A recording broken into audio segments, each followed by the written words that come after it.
is beyond you. This is the story of the rise of an idea that has come to dominate our society. It is the belief that the satisfaction of individual feelings and desires is our highest priority. Today we're going to tell you how to get whatever you want. I wanted to live a different life that wasn't available to me in the image I was born. I'm here, look at me, notice me. Previous episodes have shown how this rise of the self was fostered and promoted by business.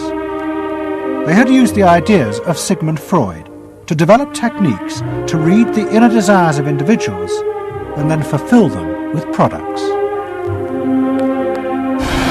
This final episode is about how that idea took over politics.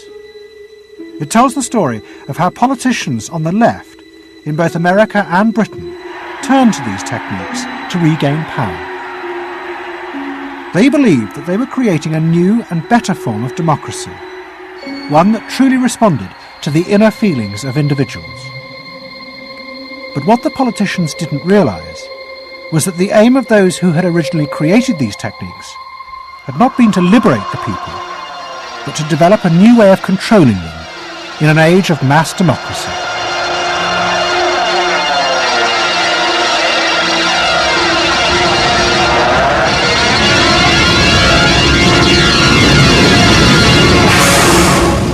The roots of the story lie way back in the America of the 1920s with one man.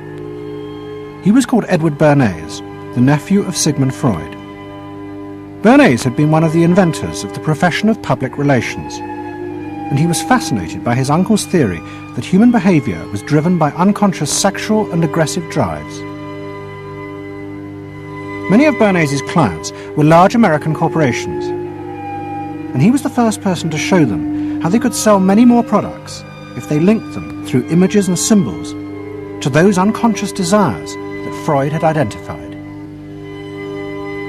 The strategy he offered them was that people could now look at the goods that were emerging within this society and not merely view those goods as things that they needed in order to deal with some specific material want, but also as goods which would stroke and respond to deep emotional yearnings.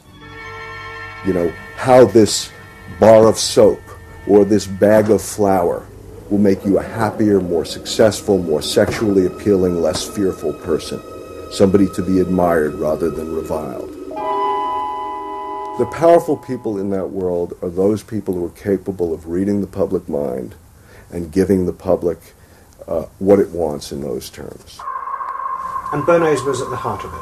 Bernays was the guy who was the foremost articulator of the theories which were driving this new system. By the 1980s, Bernays' ideas had come of age. A vast industry had grown up in America, devoted to reading the inner desires of consumers. At its heart was the technique of the focus group. Previous episodes have shown how the focus group was invented by psychoanalysts employed by US corporations. The aim was to allow consumers to express their inner feelings and needs, just as patients did in psychoanalysis. The information was then used to promote and design new products that would fulfill those desires. And Edward Bernays, who was now nearly 100 years old, was celebrated as the founding father of this marketing world. Hi, Doctor. Good to see you. Come on up over here. There you go. Doctor, tell me again what the doctor is. What are we dealing with here? You're the father of public relations. What we're dealing with really is the concept that people will believe me more if you call me doctor. Oh, I see. So, it's a good idea. And Bernays' ideas and techniques were also about to conquer Britain in the 1980s. Unlike America, the ruling elites in Britain had always distrusted the idea of pandering to the masses. It was epitomised by the patrician elite who ran the BBC. Even as late as the 60s, popular programmes were referred to as ground bait. Their real job was to lure the viewers into watching the more serious programmes the elite knew was good for them. And market research reflected this attitude. Individuals were observed and classified by market researchers according to their social class, from A through C2, D and E. Probably They might be C2s. yes. I think by the way they're carrying their luggage, all Yes, no taxi. no taxi, and all stuffed in the bags like that. I think the lady possibly sets her own hair, which is always Yes, an indication. The children are nicely dressed. Yes, they are. Yes. Probably a skilled worker. A skilled, yes, some yes, description. a skilled worker. I would think say so. Yes, I With would certain say so. apprenticeship or done some That's qualifying time. We agree then. Yes, we think C2. We think so. Yes. When people were asked their opinion about both products and politics, they were selected by social class and asked only strictly factual questions about what they thought. Leaving your own party sympathies on one side, who do you think will win this forthcoming election? Labour. Labour? And tell me which you prefer. Which party do you think you'll be voting for? This time, This time, Liberals. you'll be voting for the Liberals. And who do you think will be second? Conservative. This one. Thank you.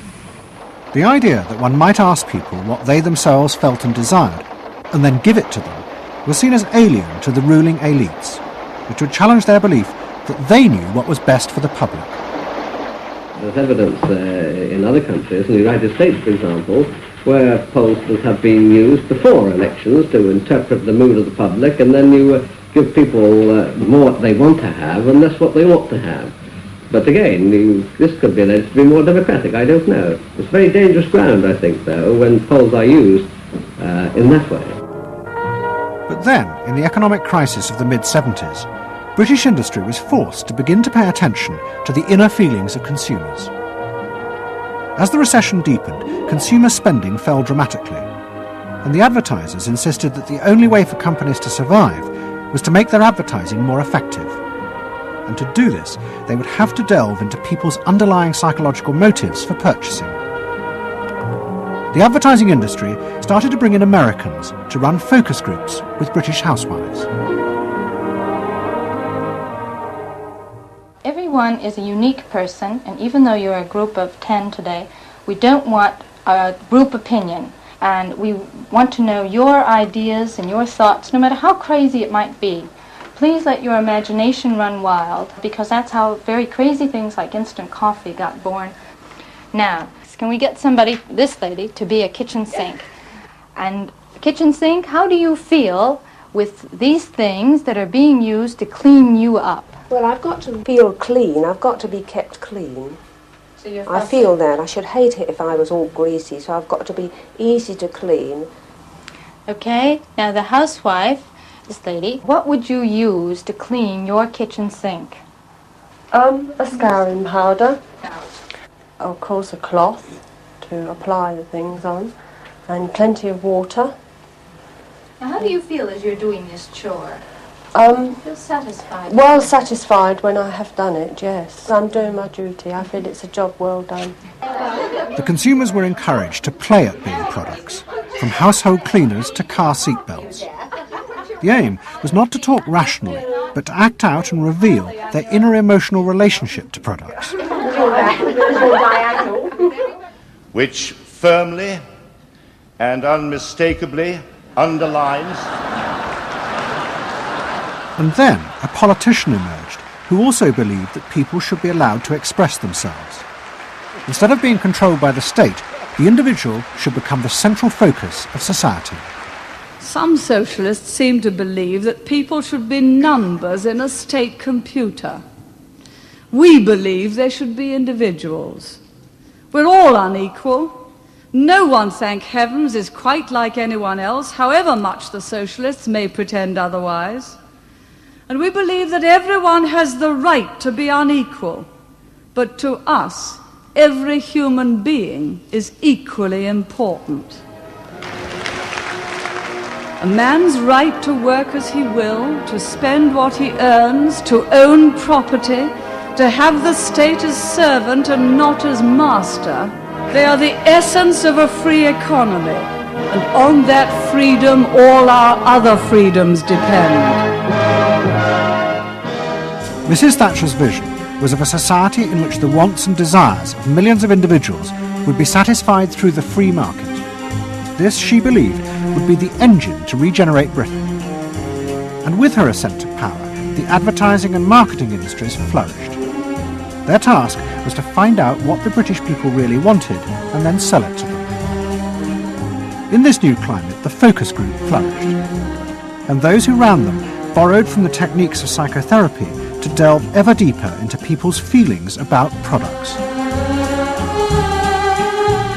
We're trying to understand how people feel about brands, how they relate to brands, that is to say, what the brand's personality is as far as consumers are concerned. And there are a number of techniques which are very, very helpful for getting to that understanding. The consumer is given crayons to doodle, to express their feelings, to go inside their own head, pull out their feelings and somehow get them onto paper. And these are ordinary drinkers expressing their feelings about drinking Guinness. Here you see a rich, very female aspect of Guinness. So if you were describing a woman who somehow to you had that character, what sort of person is it? Paula Yates, who used to lay in bed, surrounded with magazines and chocolates like a 50s starlet. Out of this research, the marketeers began to detect a new individualism. In particular, among those who had voted Conservative for the first time in 1979. They no longer wanted to be seen as part of social classes, but to express themselves. And crucial to this were the products they chose to buy. We identified that there was this trend towards what might be called individualism, where people wanted to still be part of a crowd, but to express themselves as individuals within it, to have their own personalities, to be, I suppose, their own men. I didn't want to be the same as everybody else. I wanted it to be a little bit different, a little bit individual. It's quite individual upstairs. It's not remarkable, but I think it's quite individual. It is expensive. It's Italian. It's Italian, it's expensive, and it's good quality. A little bit different. Yeah, we want to set our own standards, so nobody else has got what we've got. We just didn't want it Be the same as everybody else. We just want to be different. Business responded eagerly to this new individualism, and it soon became one of the main forces driving the growing consumer boom in Britain. Using the data from the focus groups, the manufacturers created new ranges of products that allowed people to express their individuality. Business also recategorized people. They were no longer divided by social class, but by their inner psychological needs. If the primary need is security and belonging, we call the groups mainstreamers. If it's status and the esteem of others, then it's aspirers. If it's control, it's succeeders. And if it's self-esteem, it's reformers. And this new marketing culture began to take over the institutions previously dominated by a patrician elite, in particular the world of journalism.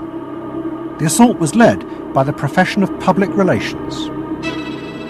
In the past, PR had been seen as seedy and corrupt, but now it became a glamorous business, promoting products and celebrities. And one of the rising stars was another member of the Freud family, Matthew Freud, the son of the Liberal MP Clement. What Freud and other PRs realised was that they could use their celebrities as levers to infiltrate advertising into the editorial content of newspapers. The newspapers were offered exclusive interviews with celebrities, but only if they also agreed to mention products made by Freud's corporate clients, in terms dictated by the company.